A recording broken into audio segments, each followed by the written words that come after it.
तिमीहरू जस्तो आश गर्ने मान्छे होइन के हावा कुरा गर्छ यार यो भाइ जहिले पनि त्यो राजनीति कुरा नगर भन्छ किताब बेचेको कुरा गर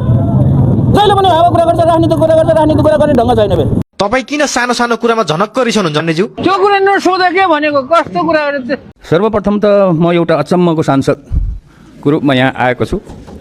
किनभने म फरक छु बोल्ने तरिका पनि फरक छ काम गर्ने तरिका पनि फरक छ सबै कुरा म प्राय सबैसँग मिल्दैन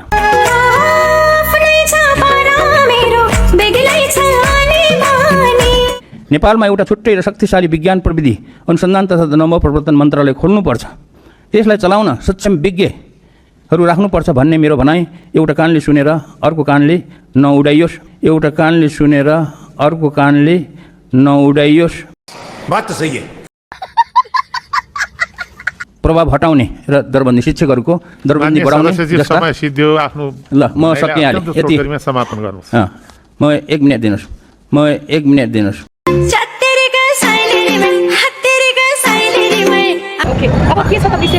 केही विशेष हुँदैन किताब बेचेको बेचै छ पैसा कमाएको छ है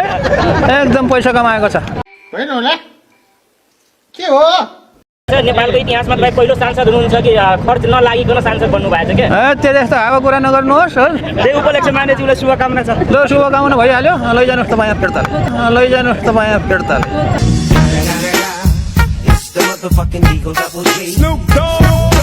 नीति निर्माण बनाउन छोडेर किन होला किताब बेच्न भनेर भन्छन् के हजुरलाई त्यो दिमाग बिग्रेर दिमागमा गु परेकोहरूले भन्छन् त्यस्तो कुराहरू तपाईँ जस्तो मान्छेलाई सम्मान गर्नुपर्ने इतिहासमा कहिले अब यो हाम्रो सम्मान चाहिँदैन हजुर हामीलाई किताब बेच्न पाए पुगिहाल्छ बधाई पनि धेरै बधाई छ जितेर आउनुभयो साह्रै खुसी लाग्यो सबभन्दा राम्रो चाहिँ अहिलेसम्म सांसदमा तपाईँ लाग्छ है मलाई अर्को सम्पाङको कामलाई चाहिँ 100 नम्बरमा कामलाई चाहिँ 110 नम्बर दिन सकिन्छ तर त्यो जथाभावी बोल्ने अर्कोलाई आक्षेप लगाएर बोल्ने कुरामा चाहिँ ठिक छैन त्यो अन्ध राष्ट्रको कुरा चाहिँ गर्ने चाहिँ त्यो चाहिँ बुझ्नु भएको हो बात त सही है अमेरिकाबाट चलेको हुँदै होइन नेपाली जनताले भोट दिएर जितेको अब के अरे राजनीतिज्ञहरूले चलाएको हो है त्यो अमेरिकाबाट चलेको भन्नेहरूको दिमागमा चाहिँ गु परेको छ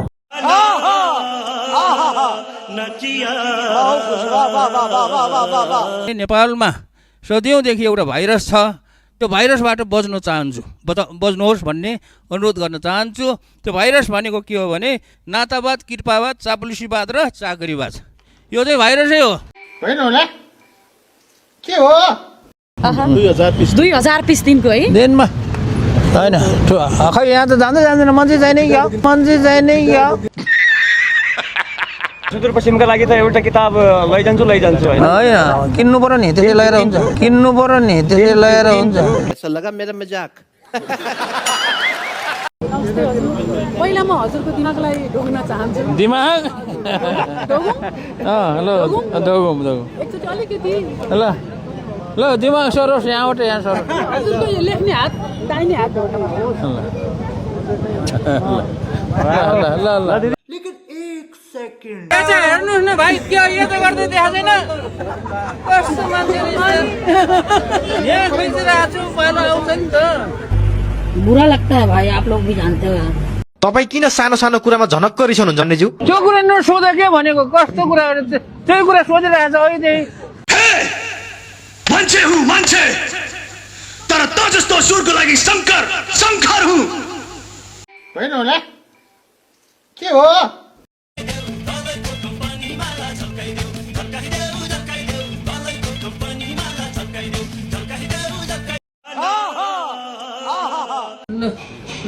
सबैलाई नमस्कार छ है म त एकदम खुसी छु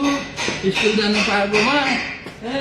यस्तो खुसी लाग्छ स्कुल जानु है म त विद्यार्थी आजदेखि संसदको विद्यार्थी है ल धन्यवाद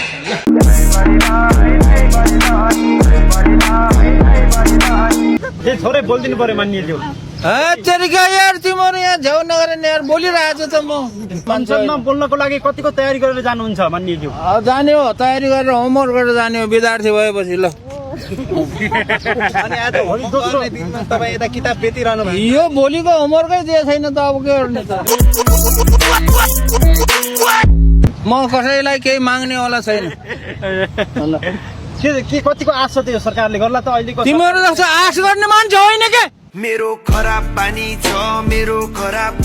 सिप त मैले ठ्याक्कै यही सिप सिकेर अगाडि बढ्न मन छैन। म +2 पास गरेको। Congratulation great successful person good ब्याचलरमा छैन भने के अन्त अब सिप सिकेर अगाडि बढौँ भन्ने छैन भने मैले मन्त्र फुकेर तिमीलाई चामल खुवाएर हुँदैन।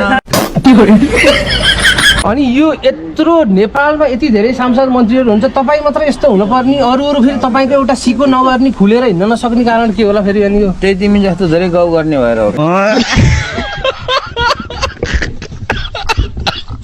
होस्टेल 3 खेलिसके मान्छे हो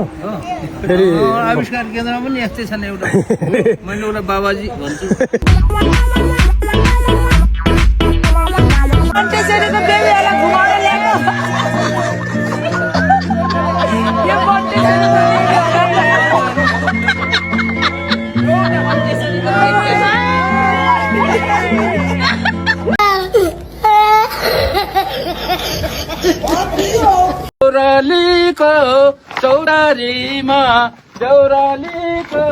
चौतारीमा सङ्गनीले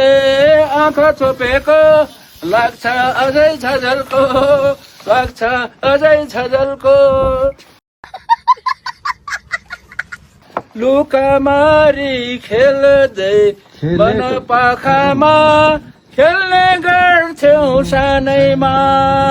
लुकामारी गर्दै खेल्ने गर्थ्यौ सानैमा।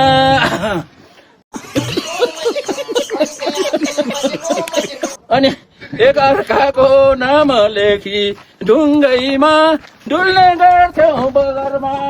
झल्को आउँछ सङ्गिनीले आँखा छोपेको आउँछ अझै झल्को।